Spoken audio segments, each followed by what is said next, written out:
খাবার দেখে তাকিয়ে আছে মুরগিগুলো। আসসালামু আলাইকুম রহমতুল্লাহ। যাইতাছি ছাদে, ছাদে কিছু কাজ আছে, মুরগা আছে, মুরগি আছে, এইগুলারে খাবার দেমু, পানি দেমু। ভিডিওটা আপনাদের সাথে শেয়ার করবো, চলেন।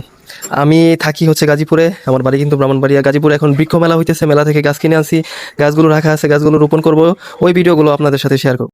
এই হচ্ছে আমার বড় মুরগা মুরগি, আরও কিছু আছে, আর একটু ছোট মুরগা মুরগি, এই যে দেখেন, আরও আছে, এই যে দেখেন।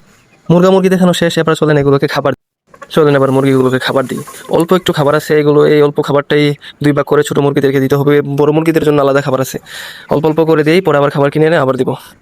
আমার এই মুরগিগুলো কিন্তু হালকা দুষ্ট আছে, একটু সুযোগ পাইলে বা একটু ফাঁকফোকর পাইলেই এদিক দিয়ে লাভ দিয়ে নিচে নামে আসা পড়ে, পরে আবার ধইরা মুরগিগুলার জায়গা দিতে খুব কষ্ট হয়। এবার দেবো বড় মুরগিগুলার খাবার, বড় মুরগির ইয়াতে খাবারের কোটাতে খাবার আছে, তারপর অল্প করে দিয়ে দিই।